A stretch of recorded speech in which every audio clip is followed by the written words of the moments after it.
भाजपा जो दावा कर रही है कि हम मुसलमानों की भलाई के लिए बना रहे हैं, तो भाजपा को इस बात का जवाब देना चाहिए कि उसने संसद के अंदर। लेकिन पश्चिम बंगाल में हिंसा क्यों हुई, सोचने की बात है। मुर्शिदाबाद के 4 जो विधानसभा सीट है, जिसको चिकन नेक कहते हैं, वो पूरा संवेदनशील है।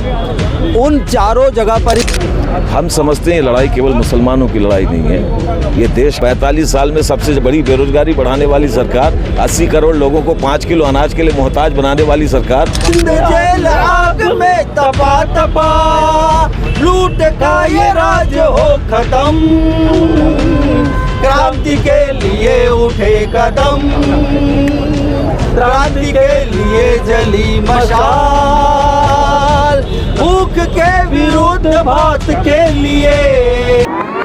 नमस्ते, आप भारतीय मीडिया नेटवर्क देखना शुरू कर चुके हैं। मैं इस समय रायपुर के अंबेडकर मूर्ति चौक के पास मौजूद हूँ। मेरे पीछे आप देख सकते हैं कि तमाम लोग इकट्ठा हैं। इनके हाथ में एक तख्ती है जिस पर लिखा हुआ है वक्फ संशोधन बिल वापस लो।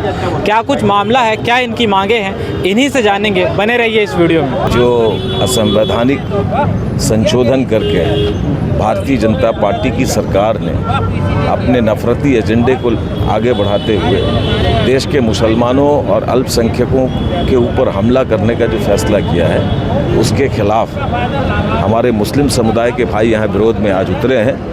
हम समझते हैं ये लड़ाई केवल मुसलमानों की लड़ाई नहीं है, ये देश के हर अमन पसंद, आवाम पसंद, जनवाद पसंद आवाम की लड़ाई है। क्योंकि ये हम देश के अंदर जो नफरती एजेंडे को आगे बढ़ाने की कोशिश हो रही है, भाजपा जो दावा कर रही है कि हम मुसलमानों की भलाई के लिए बना रहे हैं, तो भाजपा को इस बात का जवाब देना चाहिए कि उसने संसद के अंदर कितने मुसलमानों को टिकट दी है। उस बात का जवाब देना चाहिए कि कितने लोगों को जो उसने अपनी विधानसभा के अंदर मुसलमानों को टिकट दी है। छत्तीसगढ़ का तजुर्बा क्या है, पूरे देश का तजुर्बा क्या है, बल्कि जिन 1-2 मुसलमानों को उन्होंने अपने साथ रखा था वो भी आज उनकी छाया से बाहर हैं। कहाँ है मुख्तार अब्बास नकवी, कहाँ है शाहनवाज हुसैन। तो ये जो संशोधन उन्होंने किया है, इसके जरिए अदानी अंबानी के लिए पूरे देश में जो ज़मीन की लूट का खेल चल रहा है, अब उनको वक्फ की ज़मीनें भी चाहिए। सरकार कह रही है कि इससे गरीब मुसलमानों का भला होगा। अरे गरीबों का भला नहीं करने वाली सरकार, देश को तबाही के मंजर की ओर ढकेलने वाली सरकार, पूरे देश को अदानी अंबानी के हाथ में सौंप देने वाली सरकार, देश के हवाई अड्डे, तेल, रेल, गेल, बेल, सेल, सारी चीज़ों की बोली लगाकर उसे अदानी अंबानी वाले को बेचने वाली सरकार, 45 साल में सबसे बड़ी बेरोजगारी बढ़ाने वाली सरकार, 80 करोड़ लोगों को 5 किलो अनाज के लिए मोहताज बनाने वाली सरकार, वो अपने देश की जनता की, गरीबों की भलाई नहीं कर पा रही है, वो क्या देश के मुसलमानों का भला करेगी? ये तो मुसलमानों के देश के अंदर भारतीय जनता पार्टी और आरएसएस की जो बुनियादी विचारधारा है, वो विचारधारा है नफरत, वो विचारधारा है एक मुस्लिमों और हिंदुओं के बीच में विभाजन पैदा करो। तो हम ये कहना चाहते हैं, आदम गोडवी ने ये बात कही थी कि हिंदू मुस्लिम के एहसासात को मत छेड़िए, अगर छेड़ना है तो एक जंग गरीबी के खिलाफ छेड़िए, छेड़ना है एक जंग तो बेरोजगारी के खिलाफ छेड़िए। तो भारतीय जनता पार्टी की ये मुसलमानों को निशाना बनाने के लिए जो कानून बनाया गया, ये असंवैधानिक है। और इसीलिए ये जो लड़ाई हो रही है, ये केवल अल्पसंख्यकों के, मुस्लिमों की लड़ाई नहीं है, हर देश के अमन पसंद, आवाम पसंद लड़ाई की, नागरिकों की लड़ाई का हिस्सा है, जो सांप्रदायिक विभाजनकारी भाजपा की नीतियों के खिलाफ है। और हम इसलिए इस लड़ाई में उनके साथ खड़े हैं। वक्फ कानून जो बना है, इसमें क्या क्या समस्याएं हैं, मतलब क्या क्या चीज़ें ऐसी हैं जिससे दिक्कत है? क्योंकि ये कानून तो पहले भी था, क्या संशोधन के द्वारा क्या नई चीज़ें डाली गई हैं जिससे आपको दिक्कत है? देखिए, मोटे तौर पे अभी तक कानून इसका पूर्णतः जो है लोगों के अभी तक समझ में नहीं आया है, क्योंकि इसकी बारीकियों को अभी बताया नहीं गया है। मगर जो मोटे तौर पे जो समझ में आ रहा है, उनमें कुछ बातें ऐसी हैं जो बिल्कुल भी काबिल कबूल नहीं है। उनमें से एक तो ये है कि आप कहते हैं साहब कि हमारे जो 300 साल 500 साल पुरानी प्रॉपर्टियां हैं, 700 साल पुरानी प्रॉपर्टियां हैं, आज इस देश का इतिहास रहा है। पिछले 1200-1300 सालों से, 1300 वर्षों से हिंदू मुसलमान, कभी हिंदू राज करते, कभी मुस्लिम राज करते, मुग़लों का अपना एक इतिहास काल रहा है। तो ये सारी चीज़ों को छुपाया नहीं जा सकता।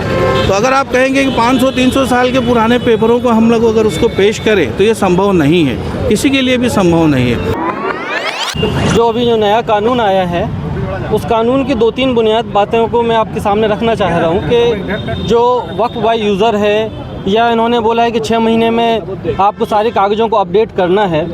1 साल पहले, कुछ समय पहले इन्होंने सुप्रीम कोर्ट पे बामसी पोर्टल में इन्होंने हलफनामा जारी किया था कि 90% मैंने वक्फ संपत्तियों को रजिस्टर्ड कर लिया है। जब 90% रजिस्ट्रियाँ वक्फ संपत्तियों का रजिस्ट्रेशन हो गया हलफनामे के साथ में, सुप्रीम कोर्ट में एफिडेविट के साथ में, तो फिर अब 6 महीने में फिर नए सिरे से वक्फ संपत्तियों को क्यों रजिस्टर्ड करना? क्योंकि वक्फ बाय यूज़र हटा दिया गया है।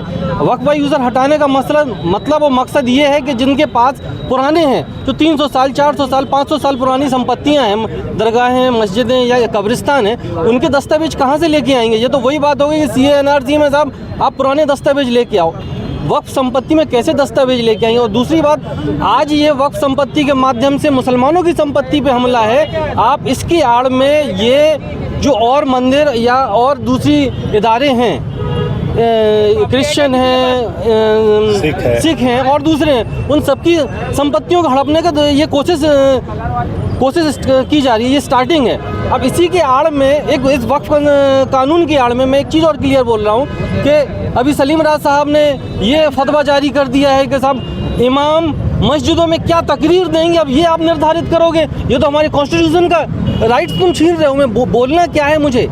अगर मैं कोई यहाँ खड़े होकर गलत बोलूँगा तो पुलिस कार्रवाई करेगी। अगर मैं कानूनी बात अगर कर रहा हूँ, मैं अपने हक का उपयोग करके मैं मस्जिद में, अब इमाम अगर कोई तकरीर दे रहा है या मुतवल्ली कोई तकरीर दे रहा है, तो आप निर्धारित कैसे कर सकते हो कि नहीं साहब आप ये नहीं करोगे? ये तो मुसलमानों के आप उनके हक और संवैधानिक अधिकारों को छीनने जैसी बात कर रहे हैं। यहाँ आज एक चीज़ और क्लियर कर दूँ कि ये केवल अकेली बात मुसलमानों की नहीं है, ये आगे चल के आप आगे देखेंगे कि कितनों को नुकसान होगा। अभी ये यूपी में मैं देख रहा था, एक कॉरिडोर बन रहा है, वहाँ डिफेंस की ज़मीनों को उठा के इन्होंने अपने मित्रों को दे दिए। तो ये ज़मीन, ये मसला, ये मतलब केवल एक ये है कि इस वक्फ की आड़ में पूरे के पूरे सिस्टम को नुकसान पहुंचाना है। कि आज हम कोई बात ना करें, गरीबी की बात ना करें, बेरोजगारी की बात ना करें, वक्फ की आड़ में पूरे जो सर्व समाज है उसको धोखा देने की बात है। भाई आज मेरे कॉन्स्टिट्यूशनल राइट्स को आप वायलेट करोगे, मेरा उसमें अकेला नहीं हूँ, आप एक शुरुआत कर रहे हो कॉन्स्टिट्यूशनल राइट वायलेट कर रहे हैं। संविधान में छेड़खानी जो मुद्दा उठाया जा रहा है, यही संविधान में छेड़छाड़ है, यही संविधान में बदलाव करने की कोशिश और दुष्प्रयास किया जा रहा है, जिसको हम लोग बर्दाश्त नहीं करेंगे और संवैधानिक तरीके से इस बिल का विरोध करेंगे। जहां संभव होगा, हर संविधान के दायरे में रहते हुए जो विरोध संभव होगा वो विरोध करेंगे। चाहे वो व्यक्तिगत सलीम राज ने भी जो स्टेटमेंट जारी किया हो मस्जिदों के लिए, वो भी गलत है।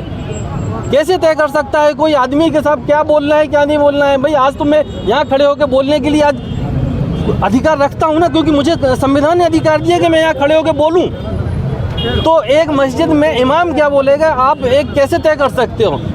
तो ये इन सब चीज़ों को ध्यान में रखते हुए हम लोगों का विरोध जारी रहेगा और हम लोग विरोध करते रहेंगे। विरोध प्रदर्शन चल रहे थे, लेकिन अचानक जो है प्रदर्शन उग्र हो गया और वहाँ हिंसा हो गई, इसको कैसे देखते हैं? देखिए, ऐसा है कि देश भर में ही वक्फ कानून के खिलाफ आंदोलन चल रहा है, लेकिन पश्चिम बंगाल में हिंसा क्यों हुई, सोचने की बात है। मुर्शिदाबाद के 4 जो विधानसभा सीट है, जिसको चिकन नेक कहते हैं, वो पूरा संवेदनशील है। उन चारों जगह पर ही हिंसा हुआ और हिंसा करवाए को उसने, जो लोग यूपी और बिहार से भगवा गुंडे लाए संघ ने, उन लोगों ने हिंसा किया। जो बंगला में पुलिस ने जब अरेस्ट किया तो बोल नहीं पा रहा था, हिंदी में इन्होंने अपना स्टेटमेंट लिखवाया। तो साफ तौर पर वहाँ पर जो केंद्रीय बल भी है, वो केंद्रीय बल के ड्रेस में भी हिंसा कर रहे हैं और साथ ही साथ मुसलमानों की वेशभूषा में जो संघ परिवार के गुंडे हैं उत्तर भारत से लाए गए, वो वहाँ पर हिंसा कर रहे हैं। तो ये थे कुछ लोग जो वक्फ संशोधन कानून के खिलाफ जो है अपना विरोध दर्ज कराने रायपुर में पहुंचे थे। इनकी बातें आपने सुनी, इन पर आप क्या सोचते हैं अपनी राय कमेंट बॉक्स में ज़रूर बताएं और ख़बरों के लिए बने रहें भारतीय मीडिया नेटवर्क के साथ।